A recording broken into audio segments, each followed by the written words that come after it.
Welcome to Live Action Star Wars. I'm Ralph. I'm James.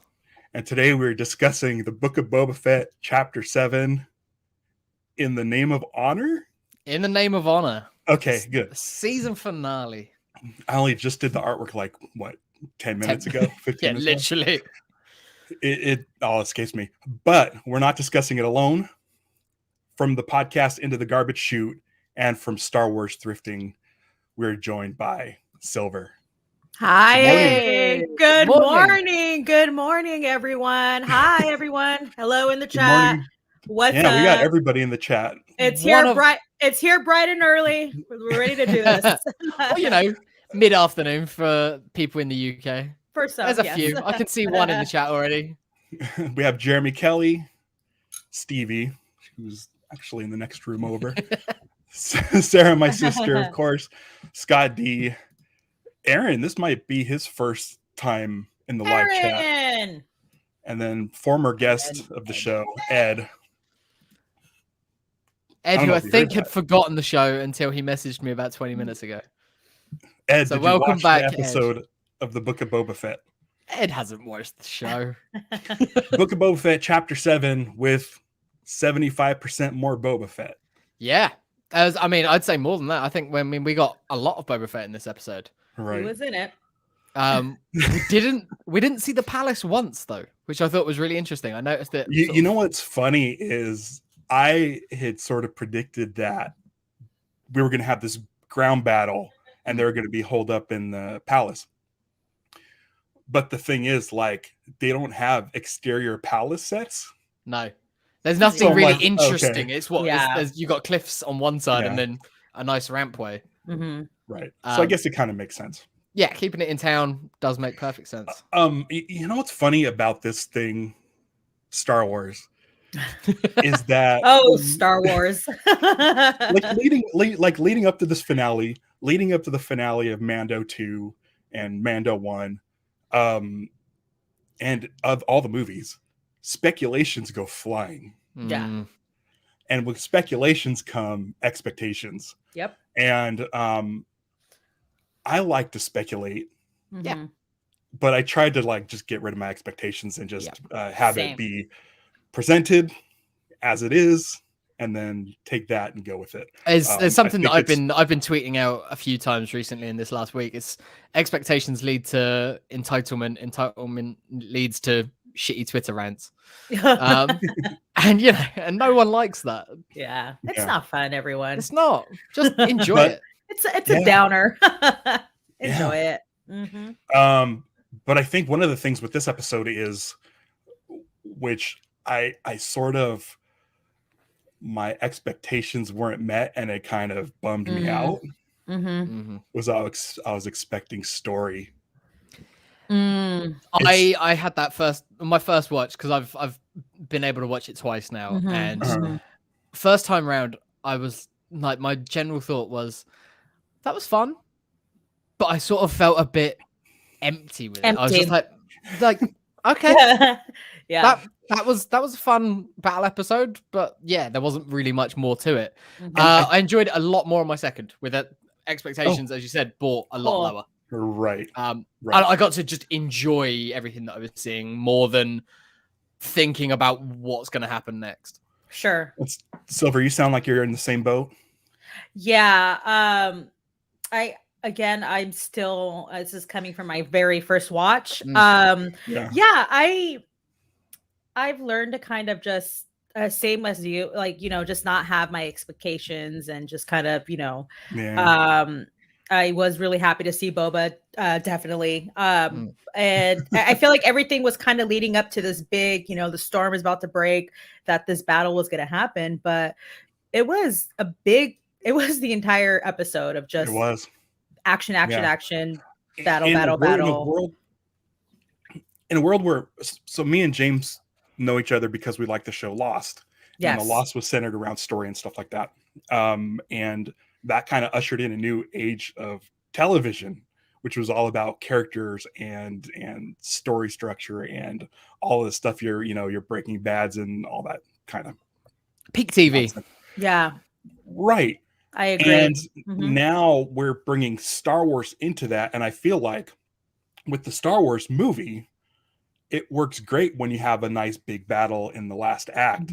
But when you're following a story for 6 weeks, and then 1 week is dedicated to just that battle, you've got an hour at the end to just do a big battle. Yeah. And when I saw that the episode was an hour, I was like, oh, okay, cool. We're And gonna it's get all funny, kinds of stuff. You explaining it that way is interesting, because Mandalorian didn't have that with either season. That, like, we had some episodes that were sort of action heavy and stuff. I'm thinking of the one in season 2 with Grief Karga, and that when they sort of go to the Imperial base, like that was a real action heavy episode, but there wasn't that sort of finale. I mean, season 2 had a lot of action, but there was a lot of story to that action, I felt. Right. And season 1 of Mandalorian had the hold up in the cantina with Gideon outside, and that felt very, very much like this. Well, it started out like that when they're in Sanctuary. I'm glad that they brought it out to the streets. I think it was very similar to that to begin with, but I think that was the difference. They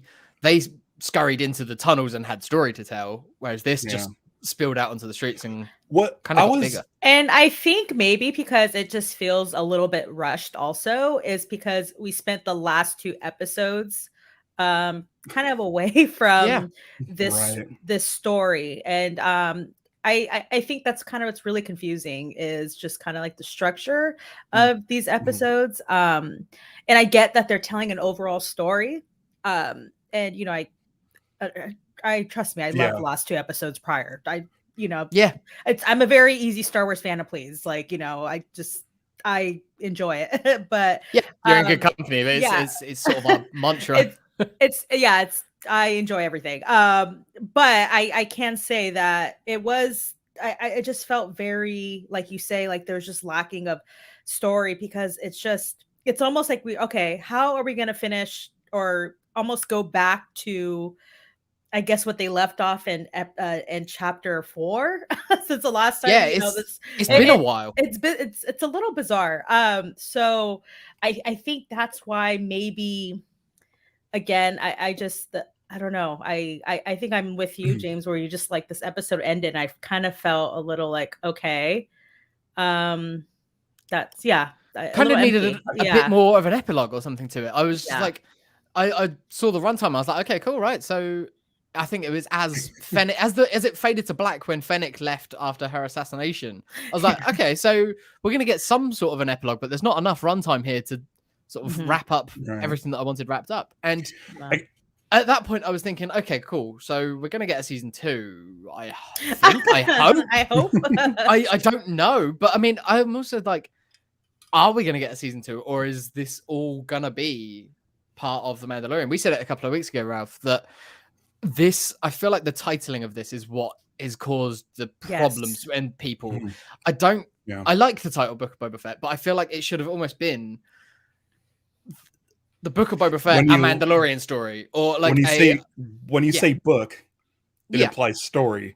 And about Boba Fett, which I'm fine with. I've been saying it since 1999. Any new Star Wars is welcome. Yes. We didn't have Star Wars for a longest time. I really enjoyed this episode, how it was structured. It might have just gone too long for me, but I like the setup, and they're laying out the chips, and they're telling you Black Chrysanthemum's here with the Trandoshans, the biker gangs here with Aqualesh and Platooinians. Yeah. So all that was cool. I'm like, cool, it's set up. And then shit goes south, which is perfect. It should always go south. They should always have their backs up against the wall. And there's the shootout with the mod gang. And it's very nice static shots of them poking around corners, shooting people from balconies. Yep. Classic Western. Shot very simply. Even the hiding behind a wall, just off street. Like that gave me like that felt like Young Guns. Like, or getting shot from the roof and then falling. Like all of that stuff was great, and it was kind of like played down a little bit.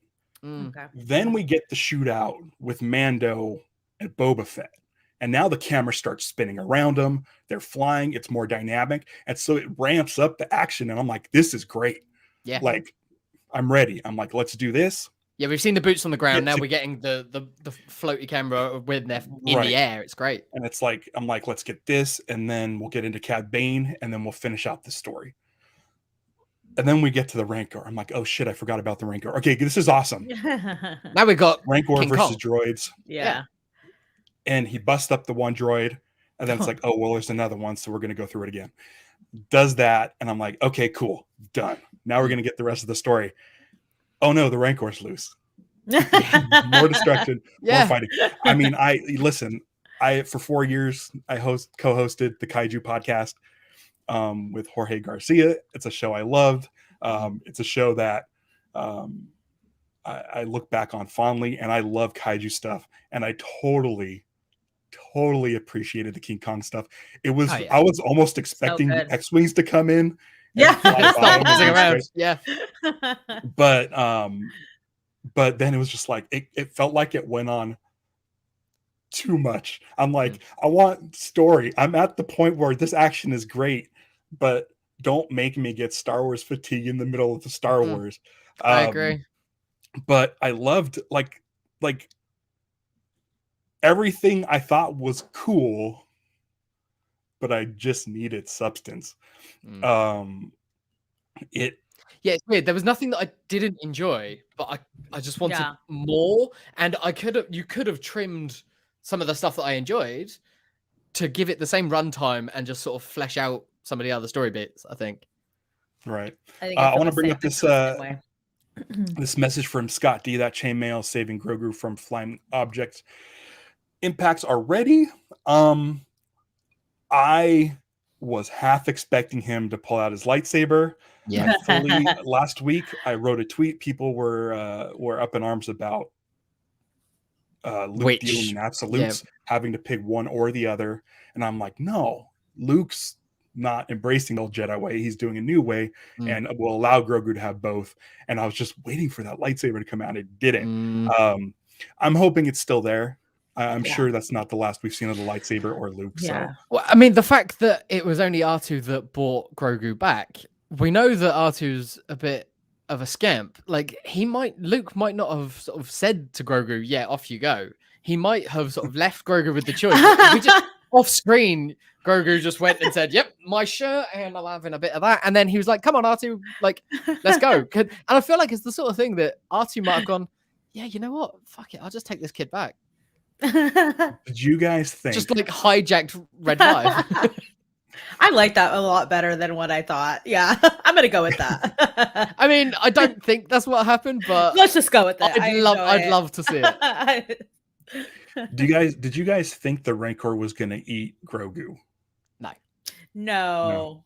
As soon as he was loose, I was like, okay, cool, we're gonna get some calming.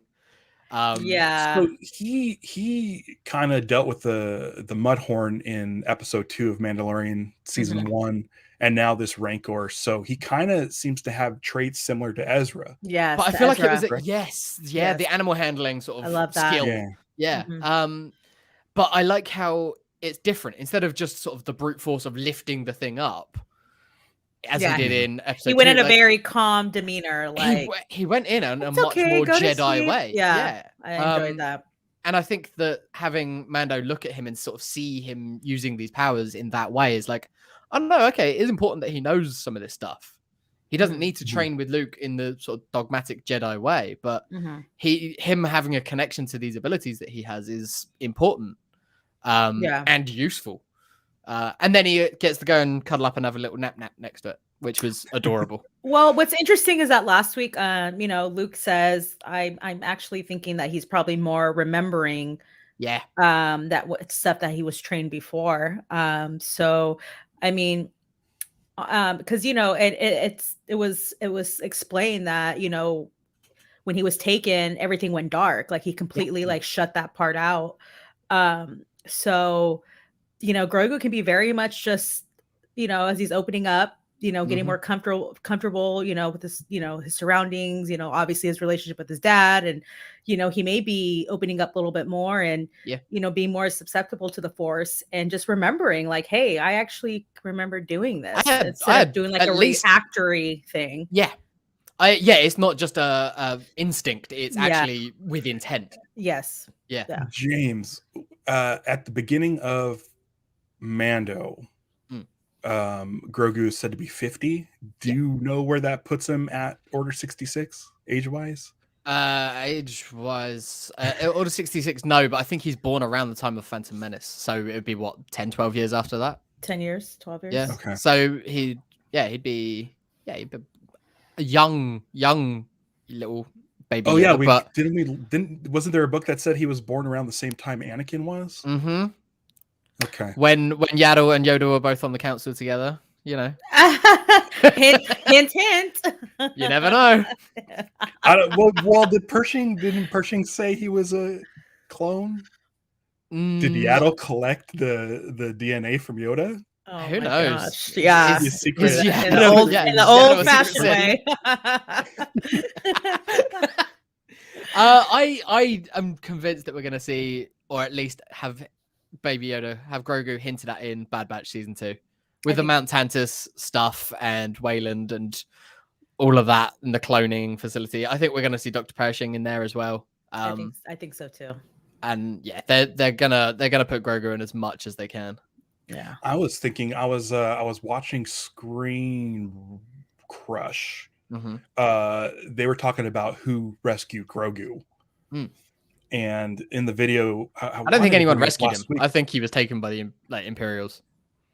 Well, their thing was, and I noticed this last week when I brought up the image of Nick Gilliard. What was his character's name? Yeah, that character is backwards. There's an emblem. There's an emblem on the side of the wall, and I was going to ask about that emblem. Didn't ask about it, but apparently Barriss Ophi. Yeah, that's tied to her. Mm-hmm. So I'm kind of hoping that's the case, and that Mary Elizabeth Winstead is playing her in Ahsoka. That would be wild. That would be wild. I mean, she's definitely a Filoni favorite. So and Filoni, I think, like when Clone Wars was still going before it got cancelled, he said he had story for her. He had something for her. So to move some of that in timeline and with other things added, I could see it happening. And then behind the scenes, you could have her and Ewan McGregor clashing lightsabers. Well, that's it, because she's not good. Like, but she's also not that wrong. She left. I just meant it's just the way she went about things is wrong. Yeah, exactly. Yeah, no, for sure. Yeah. Because they're married. Married? I don't know. They have a kid together. They are. I think they have a kid. Yeah. It'd be interesting to see. I think that's a good character that could come back in live action. Oh yeah, for sure. Coming back to Grogu and the lightsaber, Aaron says Grogu technically still has access to a lightsaber with Mando. And Mando was still struggling with it. Fighting the droids, fighting the It looked like he sort of had a bit more control over it, but still it was heavy. It was heavy for him. Clanging off of those shields definitely felt like it was taken out of him. Those droids are something else. So they are from concept art for episode 2. From Attack of the Clones. Yeah. And then I think they might have popped up in a book or something. I don't know. But I saw when I was sort of doing a little bit of research, it's like Scorponok or Scorpion something or other. Scorponok's from Transformers. I knew I recognized the name. They look like, and I mentioned one of the Oddworld games last week, but they look like one of the alien creatures in like the first Oddworld game, just in the way that they move around. The way they move. They're cool. They are scary. Things. They're strong shields. They're tearing up the town. Yeah. I really like the Rancor banging down on the shield and having the shield bury a dent into the sand. Yeah, it was pushing the whole thing down. Yeah. And these are definitely stronger shields than what the Gungans had because you can't walk through them. Yeah. Mm-hmm. Yeah, that was my thought when they first were moving in. I was like, okay, cool. So they're just gonna have to get up close, and the Darksaber will do its thing. But yeah, I thought when they were pinned, I was really hoping for Grogu to pop into those shields and start lightsabering them around. Just start bouncing around. It'd be cool. But maybe my expectations got in the way, and because that didn't happen, I was like kind of getting bored. I'm like, but you can be doing this and you could be doing that. In the Trandoshan town, Yeah. I looked so hard for Bosk. there was one wearing yellow for sure. I think if Bosk was there, they would have at least hung the camera on him for 5 seconds or so. I thought it was really kind of poor planning to put BK in Trando Town. I was like, come on, like that's just gonna antagonize anyone, even if they were on side. Putting a Wookiee there and tempt him. I mean, yeah, exactly. It's tempting him to start going aggro. It's just poor planning. Put the Gamorreans down there. Job. Yeah. It was funny that we didn't see him. The last time we saw Black Chrysanthemum, he was covered in Trandoshans in a dog pile. Yeah. And then somehow made it out limping. I loved it. Just him coming around the corner and still getting shot. Yeah. He's just like, what a beast. I loved it. Mm-hmm. He's brilliant. But Boba Fett tells him that he's going to put him in the bacta tank. Yeah. And I can't even imagine the drain of the bacta tank after. Need some bacta chlorine in there, definitely after that. I know from experience, drains are not fun to clean out Wookiee hair. Well, we've seen wet Wookiees before, so Oh my god! Don't. I mean, it's. I was watching it last night, and I did think of you. Silver, my favorite scene in any Disney movie, show, animated thing is the scene from Solo where Chewie and Han Solo take a shower together. It's the best. It's so hilarious. Like it's not. Like I'm not like it's not like a kink or anything. Not that there's anything wrong with like furries and stuff, but it was just like for me, it's the greatest shorthand in Star Wars. Yeah. And for some reason last night I decided to rewatch episode 1. Yeah. And just Great watching movie. Lucas, and there's something about Star Wars that I like when it's just like really weird. Yeah. Oh, that's really weird. I love weird Star Wars. I sort of miss Lucas's shorthand, and with the shows, you have more time to world build, and I get that, but I miss that Lucas. Like, here's the actor saying the lines just to give you the information that you need, and we're going to move on. We're not going to dwell on something that's cool. There might be cool stuff in the background, but we're just focusing on these words. He just wants to get the words out. So that he can tell the story and move on. And I kind of miss that these sort of grand entrances. It's always these shows have these grand entrances of like the Rancor and Cad Bane and everybody else. Everybody has this grand entrance, even Mando episode 1. And it's just like the grand entrance you get for Obi-Wan and Qui-Gon is they turn around towards camera. Yeah. I mean, we've even sort of seen them from the waist down before that, haven't we? Like, Oh, yeah. Okay, so here's the deal. This is something that I've struggled with since first grade. Just before we get off the wet Wookiees, Scott D brings up a really good point, is when he gets out of the bacta tank, he's going to be super fluffy. Yeah. And we need to see it. Even if it's just a bit of concept art, I want to see a fluffy black chrysanthemum. Big poof. So speaking of Scott D, I want James. Could you read this, because I don't know if you know this or not. I've since grade 1, since first grade, I've absolutely hated reading out loud in public. So it's a long one. So this one's yours. Okay, so Scott D's got a crazy prediction. Ahsoka, to protect Grogu, is going to take him, not Han, it's capitalized him, into the world beyond worlds to protect him and finish his training at the end of the series and then drop him in the Old Republic. Grogu grows up to be Yoda. Wow, okay. That is a crazy prediction. Do we think that there's some Back to the Future crossing over? Yeah. I mean, we talked about Back to the Future a lot this season. I am so stunned. I am stunned. I mean, Filoni created the World Between Worlds. He's had it in animation, and it's important with Ahsoka. It's the reason that she's still here. So maybe travel? I don't time travel in Star Wars. I don't want him to be literal baby Yoda. And I don't want time travel in Star Wars. I don't mind the World Between Worlds. So if he's okay, so this is the kind of time travel shit that fucks with my head. if he is Yoda, Mm-hmm. and he has the lightsaber, It's his lightsaber. It's who his. created the lightsaber? Yeah. When did the See, I lightsaber get get so created? confused with time travel. It took me a while after I watched Endgame. I was just still thinking about It's, it. I mean, Like, yeah, I it's was like, the John I think Connor parentage, isn't it? they explained it, but still, I was like, I still don't get it.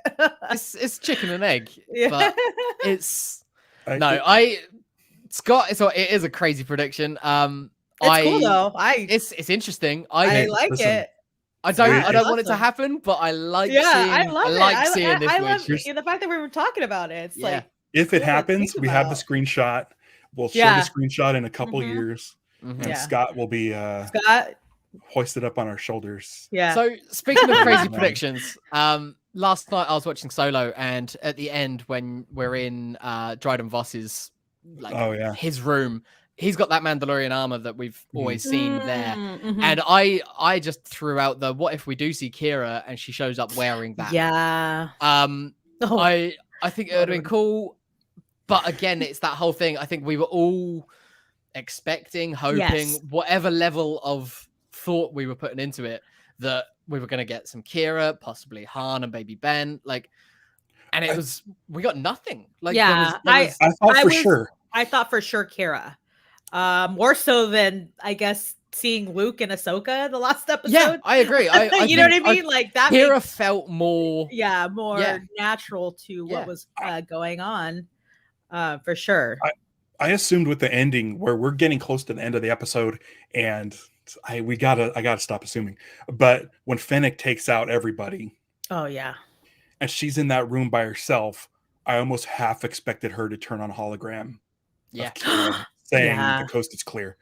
And so it didn't, obviously, but yeah, no, for sure. So, Fennec, again, I've been saying it for weeks, but I still, even in this episode, I'm like, yeah, I don't trust her. And so much she was arguing against.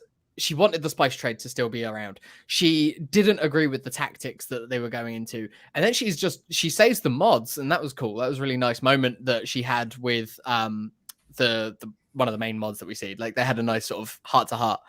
But then she's gone, and then she's gone for most of the episode. She's not involved in the fight. We know that she's going all the way to Mos Eisley, which is cool, but she's not involved with anything. And then, she just shows up, takes out those guys, and then that's it. I was really questioning what she was up to there in that fight, because I'm like, where is she? Yeah. And I was sort of half expecting her to show up at the end of this, like betrayer or... And it's like, I don't think that it would be malicious. She said it. She's out for herself, and... I liked the way that she took them out. She didn't take them out like a bounty hunter or like a trooper walking in. She is an assassin. So she assassinated everyone in that room, without being seen. They weren't just really they were like the head. Yeah. They were like the head bosses of this whole operation. In the beginning, I think the first episode, I was like, oh no, is she? I kind of got I was a little suspicious.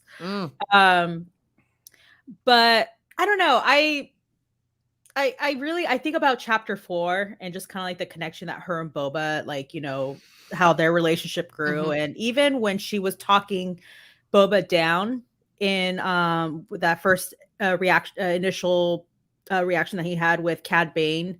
And he was taunting him, and he was about to, just kind of react. I don't know. I kind of paid attention to that a little bit more, and I was like, okay, I felt better about because at first in the beginning I was a little suspicious. I was like, oh no, is she gonna betray him? But I think I don't know. I like to think that her and Boba's relationship is very, hey, you saved me, but it's also like a friendship that blossomed. It was a friendship that blossomed. There's a mutual respect between the two. I like to think that, hey, if Boba changed his ways, I like to think that she did also. I think that is what we should take away from it. I think that is how it's played out. Mm-hmm. I was hoping, and this is weird for me because I'm not a shipper. But when they were walking down the streets and everything was good, and everybody. I half expected him to kiss her, and it was so weird. Yeah, or something, just an arm around it. It's just like if he's struggling with his arm, she just sort of takes his other arm or something just to like keep him upright. Yeah, I think they're cute together. Just kiss already. Yeah, that's it. I think they are very cute. Come on. I think it's because the two actors have a lot of chemistry in that way. They seem to be having fun working with each other a lot. Oh, can I just, that reminded me, speaking of expectations, speaking of them two having chemistry, watching them in press stuff together has been really fun. Yeah. We did not get Ewoks. No. He mentioned that it was fun working with the Ewoks. So 100% BS him BSing. Or just mistaking Ewoks. Unless he meant Jawa. Yeah, I mean, just mistaked it with a Jawa. They're both furry. Yeah, you're right. They're both furry. They're both very furry. Right. Since Silver's here, and we're talking about Ewoks, I've shown this on the show several times. It's my favorite thing. It was given to me by a listener, Tommy Jenkins, and you do a lot of thrift shopping. Yes. And for specifically Star Wars stuff and some other Lucasfilms things and other things in general. But have you ever come across one of these? It's my absolute favorite thing, and I love it so much. It's the phone. It's a play phone. It's not a real phone. Yeah, it's the play phone. Oh, who gave it to you? What's this listener's name? Tommy. Tommy. What? He found it for $10. Tommy, what a guy. Yeah. Tommy. Is this the same? Is this Tommy the Duck? No, I don't believe it's Tommy the Duck. Okay.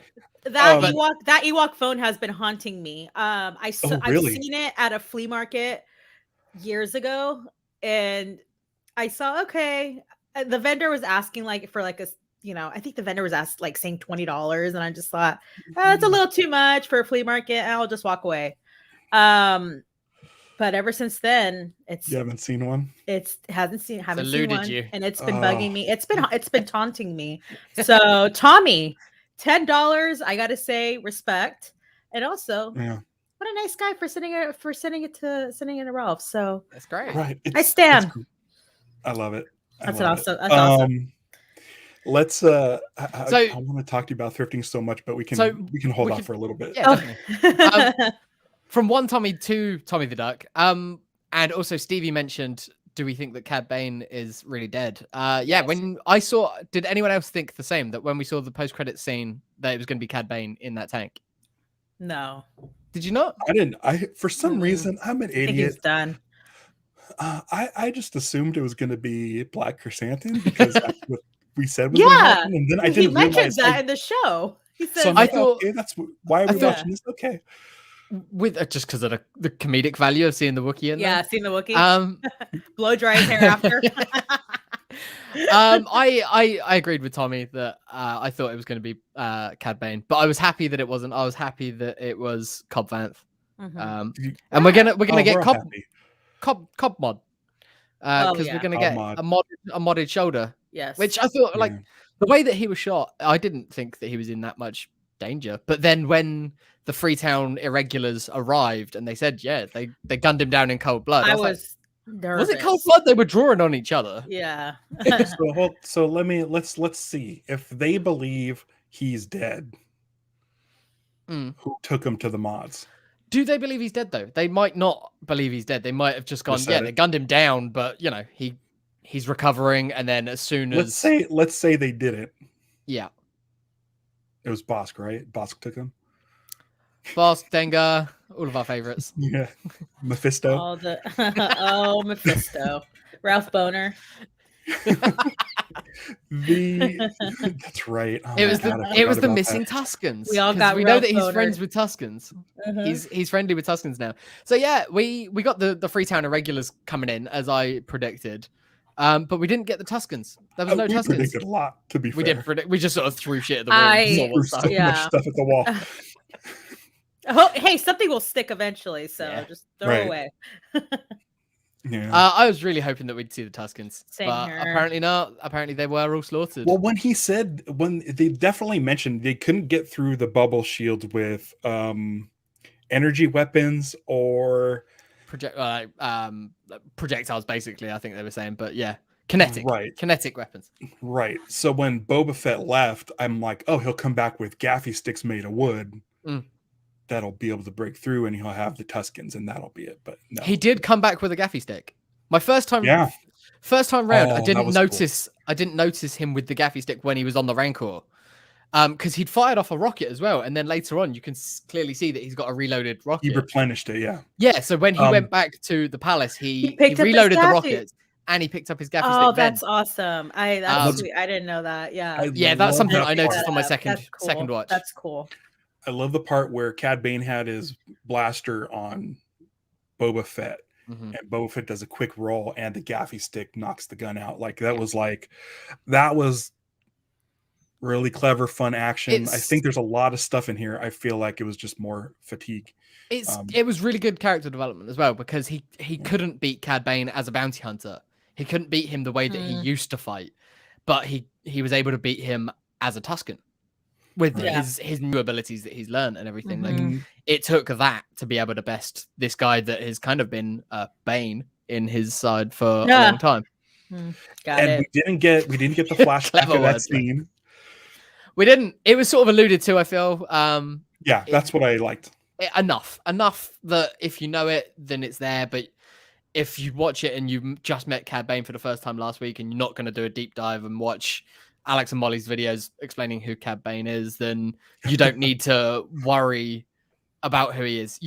It's there. He's a badass. They have some history, and that's enough. Yeah, they've established just how much of a badass he is, especially the last episode. Yeah, how we established the very episode. Cobb Vanth is a badass. Wow, he's cool. All right, well, this guy is even better. Is even better. So yeah, he's very much. I think they established that already. The fact that Boba said I'm not a kid anymore. Is I love that. They go back, and it explains to the audience that these two have crossed paths a lot. Love it. Yeah. And then even if Cad Bane is dead after this episode, he could still show up in Obi-Wan. He could still show up in Andor for some reason. I don't know. Basically, just because we know his endpoint. Star Wars jumps around in time all the time. Yeah. He's also really old at this point. So if this is his end, I think that's the best end. It should be Boba Fett that takes him out. It should be the hands of Boba. As a brand new Boba too. Exactly. Someone who an evolved definitely. So I kind of hope that this is his death, but they've left it open enough with the beeping of the heart monitor or whatever it was. Just enough, I think, that if they decided to bring it back, they can. I mean, that's the whole thing, to bring in a Star Trek reference, is Spock's heart and all his internal organs are in different spots. So getting stabbed there doesn't necessarily mean... we don't know what that does to Duros. Yeah. Because, I mean, he got stabbed, right dead center. Yeah. And clearly, that's your chest plate where your lungs are and stuff, but he's clearly using breathing tubes. So and when you see him from behind early on as well, it does go into a backpack sort of situation. He should have, just do in the, just get a little gruesome and just, all right, let me poke around, make sure you really are dead. Yeah. Ed summed it up nicely there. Yeah, sometimes knowing where a character ends makes their middle so much more compelling. Well, normally I would say it sort of we mentioned if Bad Batch people showed up in this episode that it would lose sort of any stakes in their next season because they wouldn't die. Now with Cad Bane, it's a little bit different because if he does show up in Obi-Wan, he's that not he lives. Gonna die. Yep. And so you're in any situation, he's more of a threat. Figure out. Yeah. Cad Bane versus Obi-Wan, you're going to be well, neither of them die. Yeah, neither of them die, but what are the stakes here? How is this going to end?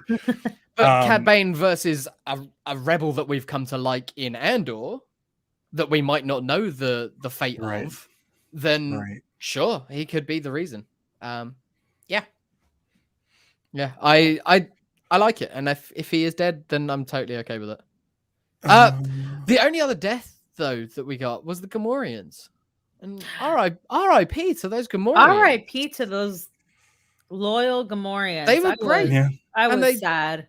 They went. Pigs can't fly. I did they can't. I was really hoping that they'd at least grab. All right, falling down. I'm taking you with me. At least grab one of them and pull them down with them. Yeah, I was really sad. Definitely makes me think that if Black Chrysanthemum had been up there, because there was what, like 5-6 guys against those guys. Oh yeah, easy. BK could have taken them out, and he would have gone off a cliff, and then he could have just scaled down it like a Wookiee. Oh, those poor guards. You don't think Gamorreans bounce? Bumbles? We don't know where they landed. Didn't look like there was much padding down there.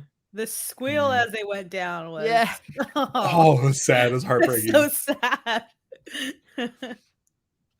No Danny Trejo showing up with the Rancor. I was literally just going to say that. Leave him at the palace. He's there. Yeah, he's just the Rancor keeper. Yeah. Mm-hmm. Having a feast. Yeah, that's it. He's eating all the food. He's eating another Ronto carcass. Yeah. Seeing all the toys and all the gadgets on Boba Fett was nice. Is this the first time that we've seen the knee rockets? No, he did it in Mando. Yeah, okay. In was it the rescue? Yeah. When he first grabs his armor again. Mm-hmm. Okay. Did he do a knee lift there? Because in this one, I noticed he sort of that knee lift was cool. The knee lift to launch them. I was like, that's cool. He's like, that entire Mando and Boba just together was so good. The two of them fighting together was great. Absolutely loved their moment inside the sanctuary prior to them going out. And just like, I don't know, this the loyalty. Yes, that they have for each other, that they're going to go out together in honor. And wow, just seeing both, even like, like their background and everything that they've been through and what they really used to do. And just seeing like this honor, like this honor code that they had with each other. It's the double play. It's the double play on the title as well. Cause like we have Cad Bane sort of saying like, basically he's going to draw Boba out in the name of honor, but it's also in the name of honor is the two of them for each other. It's Boba and Mando. And it is that whole thing. Yeah. Mando he's doing it because of his creed and because of what he believes on a religious level. Boba's doing it just out of being loyal to other people, the people that treat him right. It's kind of nice that Boba respects him taking that side. I love that. It's different to what's her name, who is just like, the children of the Watch are dumb, but like you're cool, but their creed and everything, the way is pretty dumb. Which I agree, it is pretty dumb. But it's being respectful for other people's cultures and things. Speaking of respectful, the part where Drash thanks Fennec. Yes. And Fennec, like she pulls down her visor a little bit. She's like, "Wow, okay." Yeah, kids, say thank you once in a while. Yeah, it's hilarious because I feel like an old man now because me and my wife had some interaction with a kid. I don't remember what. he got out of the way and said, "Oh, I'm sorry," or "Thank you," or "Let us pass," or do something. I forget what it was like 2 days ago, and I'm old, and so I forget these things. But she literally said, "Oh, I'm glad someone raised them right," and it's like, yes, and it's such a funny thing to put in Star Wars, and hopefully sends a message to kids like, "Don't be dicks." Yeah. It does matter. It does get noticed. Basically, yeah. It made Fennec Shan so appreciative that she took off she rolled her visor and said, "Manners, I like it." It's just so good. It was basically the mutual respect between the two of them. Yeah, I love that. It's great. And I love that actually every time there was in between these action sequences and stuff, you did see this everyone kind of banding together, whether they had like little moments with each other, whether it was Drash in the desert. Whether it was Drash and Joe, the city girl, the small town girl working together. But when you first see them, they're kind of already making snips at each other, and but they're over there, working together. Or Absolutely. when BK is struggling, you see everyone, helping him out. It's like you see, honestly, like just this. Everyone just banding together in protection of their home. And I think that's what's so, again, this is just like the Star Wars of it all is newfound family, banding together. The odds are against us, without a tribe. But we're going to do it. Yeah, you got to find your tribe, found family. It's, But what's great, it doesn't knock you over the head.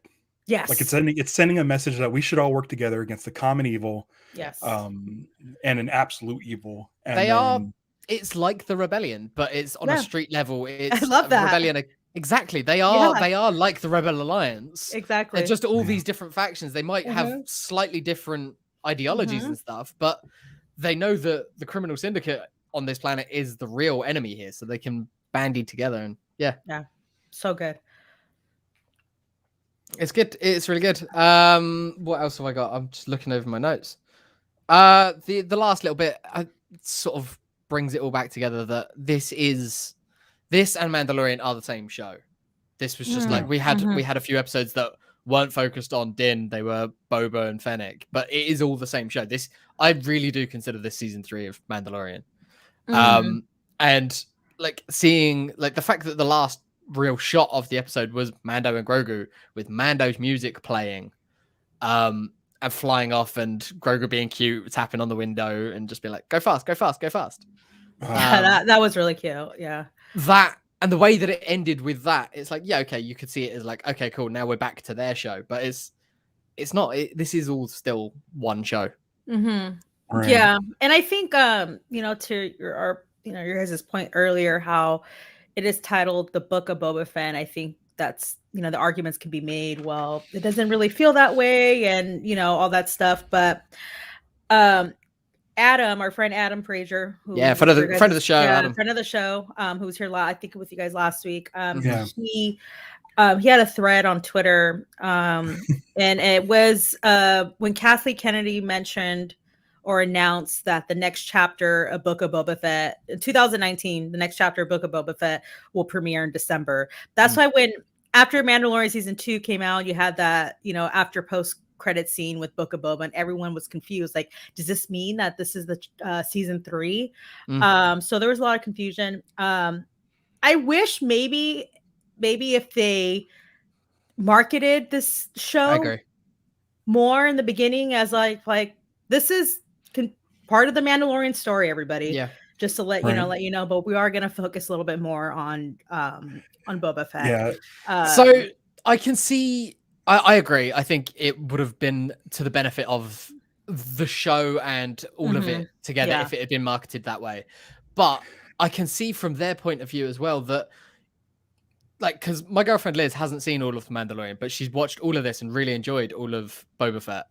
But you can watch this without seeing that. There is enough context for who Mando is and who Grogu is. You can pick it up for context. Yeah. That you don't need to have watched season 1 and 2. So it is kind of its own thing, but it is also very much season 3. I don't think you'll be able to watch the official season 3 of Mandalorian without seeing this. I think that's the difference. If you jumped from season 2 to season 3 of The Mandalorian, why is Grogu back with Luke? Yeah, or not? Where's Luke at? Yeah. What I think is the thing for me is, like, yes, we took a diversion 2 episodes with barely any Boba Fett, and it was essentially 2 episodes of The Mandalorian. But I mean, they were my 2 favorite episodes of The Mandalorian. Definitely. Like, if they weren't as good as they were, I would probably be more upset. Yeah. But I mean, they were excellent. Those 2 episodes were so good. Especially last week's. Yeah, the episode that you didn't think that anyone would find anything to complain about. Oh boy. They found it. And that's the thing is I was like, okay, they'll complain that Cad Bane's hat's too small. Like, that's like the level I was like, okay, that's the only thing. But it has been a week. Digitized voice. Oh my goodness. Twitter could be so depressing after you watch a show. I'm like, it really has felt like one of the longest weeks on Twitter. It was. And you know what? I'm just going to address one of the complaints is that it was the digitized voice of Luke. It's completely computer generated. Yeah. I think that was amazing. R.I.P. to the other Daimo of the forgotten daimyo. The Matthew Wood and Mark Hamill are buddies. Matthew Wood's been secretly putting Mark Hamill in Star Wars things. Yeah. The entire Disney era, and I don't think people have spotted all of them. I think there's still a few out there. There's the ones that we know about, and then even the little ones. But yeah, Mark Hamill gets a credit on the show. Yeah. I guarantee you, Mark Hamill's fine with his digitized voice. He's probably in awe of it. He's probably he's happy. I'm sure they ran by the performance with him first. Yeah, how would you deliver it? Like your voice might not sound the same, but what would your delivery of it be? Or when it was all said and done, I'm sure he saw it before and was like, "Yeah, it's great." Signed off on it at least. Listen, if there's a bigger fan of Star Wars than Mark Hamill, I don't know who it is. Exactly. And he loves this stuff. You can just tell he loves this stuff. Yeah, I mean, this is a discussion point for next week, I think. But like, his we don't voice need to get and his it, sort of zenness to it, I think, is him putting that on. He is the Jedi Master now, and he's like, okay, cool, right? I need to be calm and basically quite monotone, and that is him doing that. And I feel like after setting a funeral pyre for his dad, that's kind of how he has been. He's very much like that in Battlefront 2 when we run into him in the campaign of that game. God damn, I need to play that. I need to play that. He's in one level, but he's very much the same sort of character. Yeah. Yeah. Ian asks, did R2 just fly the X-Wing back by himself? Yeah. I assumed he flew there by himself. Like I think so. I don't think Grogu was behind the controls at all. That was all R2. He might have let him hold the stick in the same way that he let like the younger brother hold the controller that's not plugged in. Yeah, like, exactly. Yeah, it's exactly that. But like, yeah, I'm surprised that Grogu didn't steal anything. I know, right? We don't know if he did. Maybe he's got a bulky sweater. Yeah, we find out later. It's like a panels and buttons and knobs. It's all of his flair. He used to work at TGI Fridays. I think a big misstep, and I'll put this solely on Robert Rodriguez. He didn't give Grogu a tiny helmet. I want a little X-Wing helmet with the ears sticking out. That would be amazing. A little time, because I said it on a couple weeks ago where I wanted Grogu to have, since now we're in a Naboo starfighter, to have the little tiny helmet with the goggles on Grogu with the ear sticking out. I was gonna say, you say that. Do you guys see my Grogu right there? I think you and he's right in front of the helmet. You just found that helmet the other day, didn't you? I just found the helmet the other day, and I actually was trying to test it on him. I'm like, damn, too bad it does not fit. But I was like, you know what? That's a good place to have a helmet. This is just an official Naboo starfighter co-pilot. That's his helmet right there. What do we think about the pairing of Ralph? I'm with you. I'm on the same. Yeah, I think it would have been perfect. Grogu. I'm here for Grogu and helmets. Yep. I mean, he looks like he's bouncing around in there. It doesn't look like he's strapped in that little compartment, does it? I'm sure that he won't allow the Force to let him hit his head on the side. Yeah. He's making me nervous tapping that glass. Yeah. He was using it as like a bargaining chip. Like, I might break this thing. It'd be like one of those hammers that you get on a bus. A break glass hammer. And he could just do his layer thing and just hold his autopilot or not. I don't trust Grogu alone with those buttons and switches. He does like buttons and switches. Yeah. Maybe he didn't really care about going fast. He was just like, there's a button there. Press it. Go on, press it. Press the button. Do it. That's the one thing that we got. Everybody wanted and expected and hoped for it, and we got Grogu in the bubble, in the turret bubble. Yeah, of course. Again, I just did not think it would be so soon, but I thought all of this was going to be next, in Mando season 3. Yeah.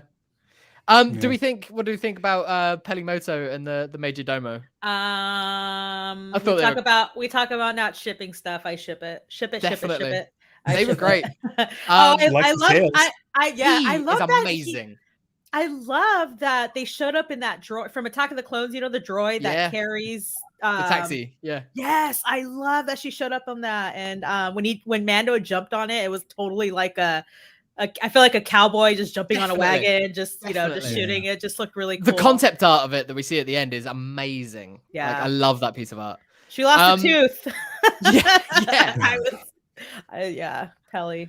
In for a good time every time she's I watch brilliant. her. The Major Domo, I can't remember the character's name, but he is brilliant. His whole thing where he's talking about how he, despite his accent, he was trained, he was schooled on Coruscant, and he went to finishing school. And my family didn't have money, but he's an acquired taste for me. I was just he's grown on me. He's grown on me, and I knew that was gonna happen because I was on our show.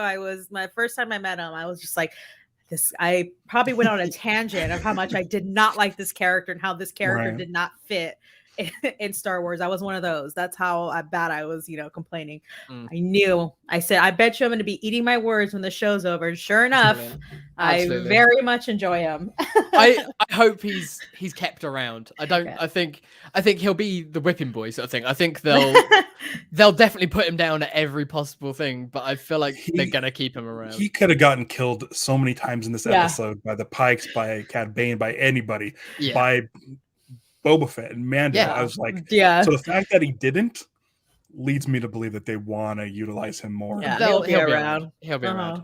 I thought it was great. Before we wrap up, any other final thoughts before we wrap up? As far as this episode goes, not really. No. We're gonna be back next week. We're same time next week, so 3:30 UK time, 7:30 West Coast.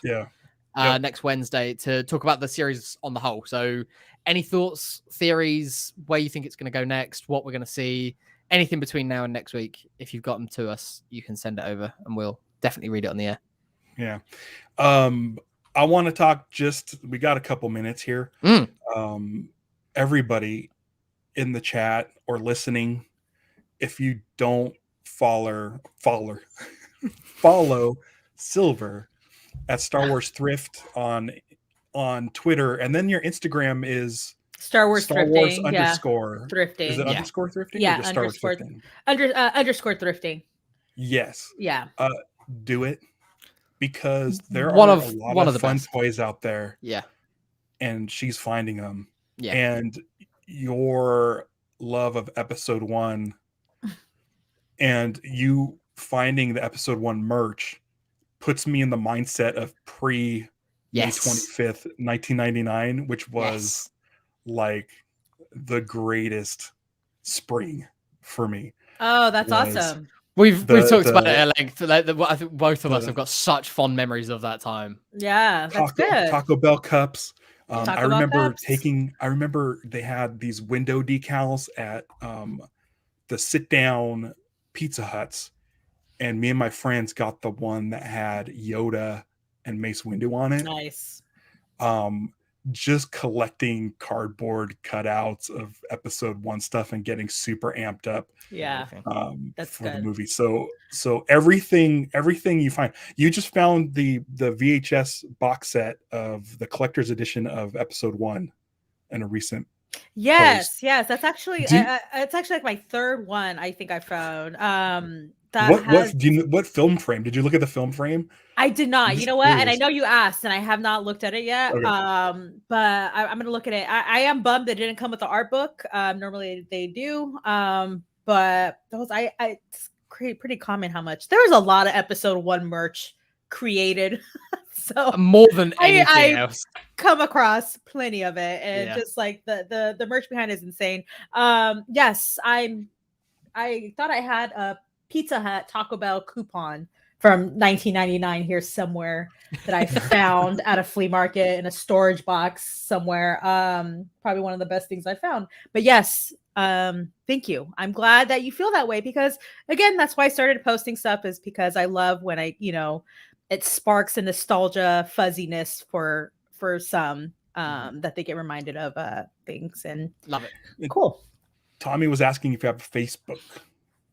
I don't have Facebook. Go to YouTube. Have Twitter, Instagram, and YouTube. On YouTube, you can find. I do like Star thrift hauls, vlogging sometimes. I'll actually go and vlog like my flea market, Goodwill, and antique mall. And your podcast, Into the Garbage Chute. And check out, it's a brand new podcast with my friend Kat at Into the Garbage Chute. We're just two Bay Area girls who, love talking Star Wars. Awesome. Yeah, so check us out, everyone. Thanks again for having me. You're very welcome. Thanks for joining us. Thanks for getting up so early to watch. Thanks for everybody in the chat for joining us as well. For those of you who aren't in the chat, who are listening to the audio feed, head over to liveactionstarwars.com. That takes you to our YouTube page. You can follow us. Subscribe. Please subscribe. That's all we ask for. Even if you still just listen to the audio, just hit subscribe on YouTube for us. You'll get some bonus episodes for sure. Yeah. And then at Star Wars SW on Twitter and Instagram, and StarWarsSW.com is the website. You'll find everything, and I have some gifts to make. I've been adding to our room of gifts, and I have some Rancor stuff to put in there. Nice. 100% King Kong Rancor gifts. So thank you everyone for joining us. Thanks for joining us all season long. Yeah, we'll be back. We're not done. No, Live action Star Wars will be back next week. Yeah. So for live action Star Wars, I'm Ralph. Don't give in to hate. And celebrate the love. Punch it.